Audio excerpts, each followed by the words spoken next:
So everybody, the story I'm about to share with you right now, this took place in 1939, and this is a story of my mother's that she shared with me, and I feel honored that I am able to have that story passed down to me and then share it all with you. And what you have to remember is there is no power, no roads, no vehicles, no running water, no cell phones, no nothing, right? It was a much more simple time, but physically it was difficult.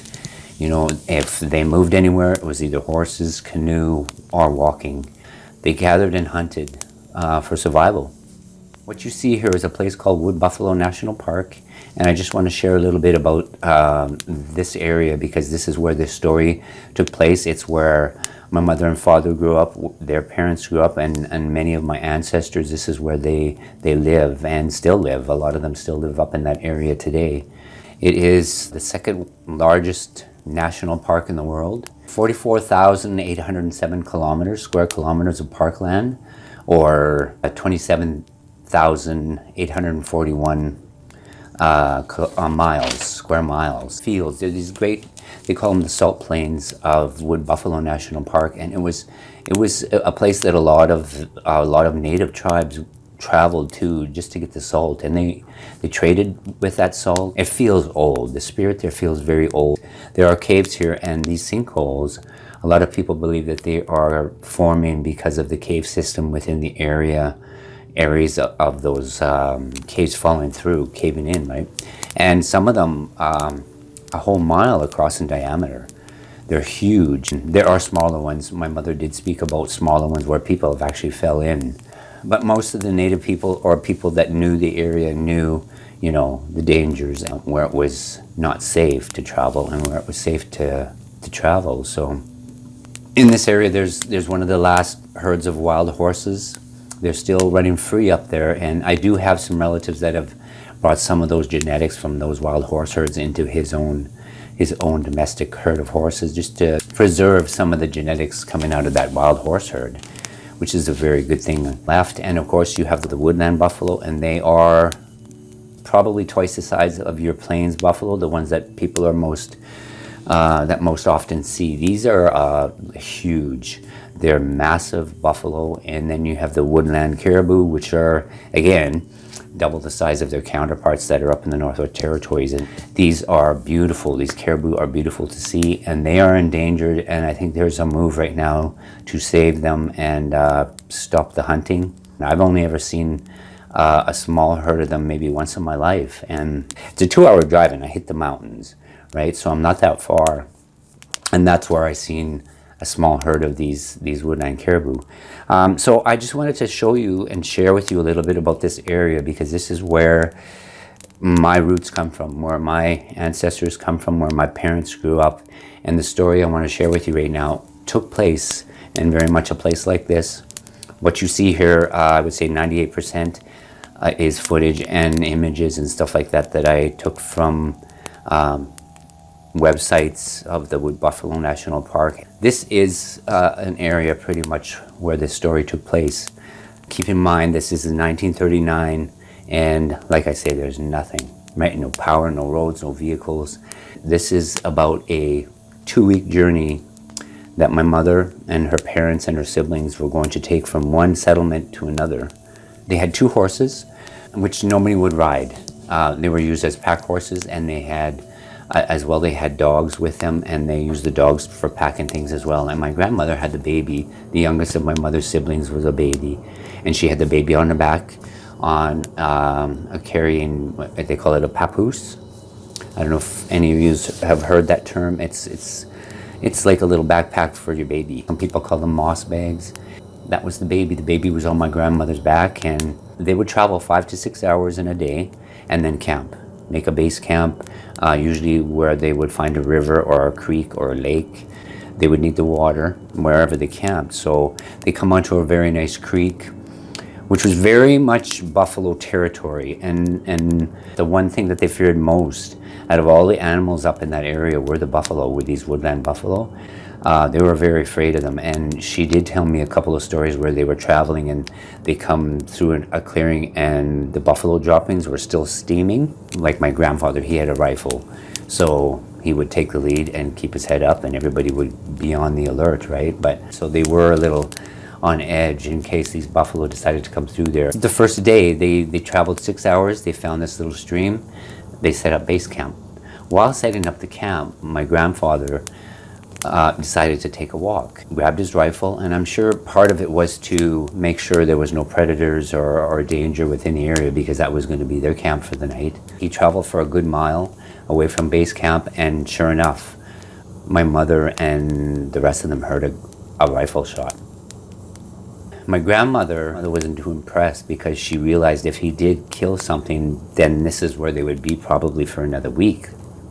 So sure enough, he comes from this trail. It was a very well-used trail by the native people, traveling back to and fro from these communities. My mother informed me it was a well-used trail. And here he's coming, and sure enough, he downed a bull moose. But a mile away from their base camp, they packed up what they could carry from their base camp, and now they had to travel all the way for a mile to the kill site. The only way to preserve your food back in those days, because there's no refrigerators, deep freezes, no way of cooling the meat, you would have to immediately smoke and dry the meat. Nothing was wasted, right? Nothing was wasted when they killed an animal. Everything was used. So it was a big job. They were in for a big job. And they had all the meat racks set up and all the frames set up and the fires going. And my grandfather, realizing that they were going to be there for another few days, decided to make a trip all the way back to where they came, that first day's journey, back to the community that they were living in, and get more groceries and bring them back. He did leave, and he left my grandmother and her children there to continue working at the kill site. My grandmother, she was a brave woman, and my mom as well. But that's what they did back in those days. Their teepee and tent and everything was at the base camp. As I was told, they slept under the stars, right next to the fire, right next to these meat racks and these frames, the frames for the hide. And so it was the next day, and it was later on in the day, my grandmother left the kids where the fires were burning and went to find more wood. And she was traveling south down that trail, that well-used trail that the native people used to travel on. She had got a ways down the trail and she was kind of crisscrossing and trying to find the willow for the fires. And she noticed something caught her eye up the trail. About 350 feet up the trail, she seen movement next to the trail. She started watching up the trail, and this being, about 9 feet tall, she had said, comes walking out, stops, and it turns and faces her, and doesn't make a sound, and just turns and walks slowly across the trail and keeps going into the forest, into the trees. I imagine she probably stood there for a bit, stunned at what she'd just seen, and rushed back to the camp where her kids were. She called my mom away from the younger ones, and she said, "We're leaving. Grab what you can get. We're leaving." She informed my mom what she had seen. She said, "I seen something up the trail.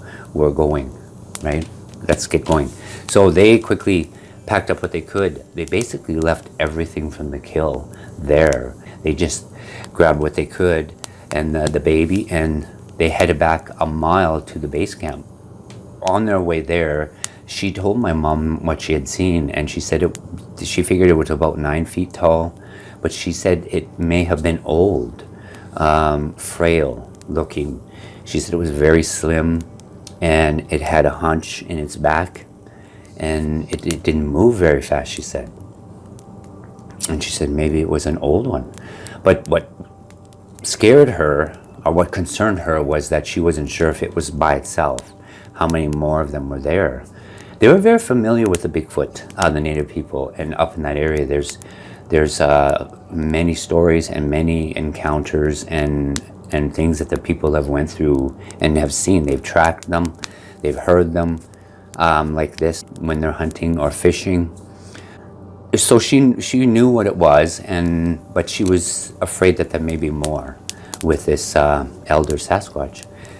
I think that's where the panic set in, because she was thinking maybe there's more, and she had to get her kids out of there and where it was safer. They got back to the base camp and spent the night there. My grandfather hadn't gotten back yet from with the groceries, and so the next morning he comes along with the groceries that he picked up, and I was very upset because here they are at base camp. Why aren't you with the meat, right? Well, why are you here? So my grandmother again pulled him aside to speak to him quietly so that the young ones didn't hear, because she didn't want to scare them. She told him and she informed him what she'd seen, what happened, and he knew immediately, and he calmed down and understood. He understood. They did. They again packed up what they could carry and moved back to the kill site. Now that my grandfather was back and he had the rifle and he would protect them, right? And they did. They made their way back. They traveled another mile back into the kill site and camped there. They never did hear any more or see anything. What amazed my mother and my grandmother was that nothing was touched. Like, the Bigfoot didn't touch nothing. Nothing was moved. Nothing.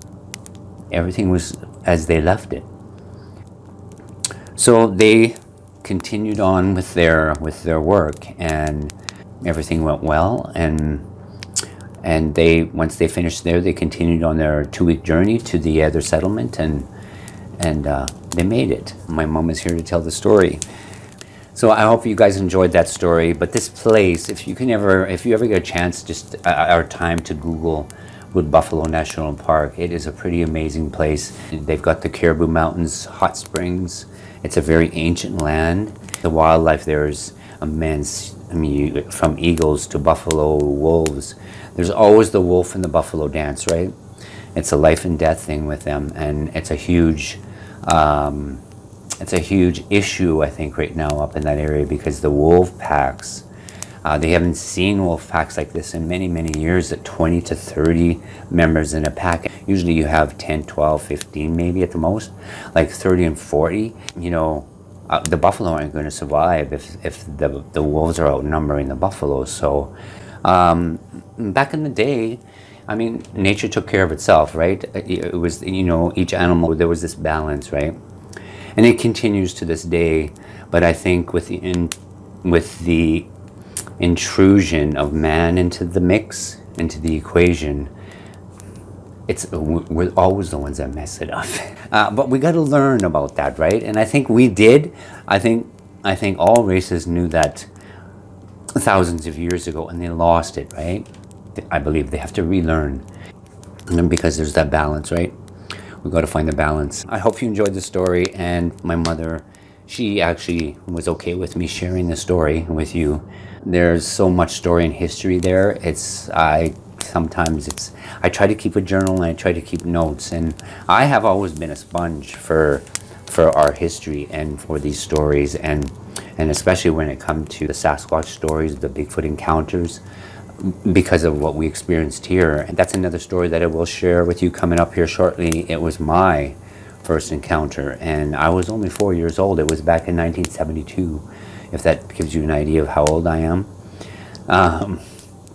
Yeah, 1972, that was when I had my first encounter and experience with them. So, and because of that, I believe I've always had that interest, right? So anything that my mother or my grandmother or Anna, our cousins share with me, I just kind of am a sponge, right? I just absorb it. So anyway, okay, so I'll leave it there. And again, I hope you guys enjoyed the story. Like I say, if you get a chance to Google those areas, Caribou Mountains, Wood Buffalo National Park, these are in Alberta, northern Alberta, Canada. Just check them out, and it's pretty amazing. And that gives you an idea of where my family and my ancestors come from. It's an amazing place to see. It's still wild. Second biggest national park in the world, and yeah, if you can check it out. I'll see you in the trees. Stay tuned. I got more stories coming up. Bye for now.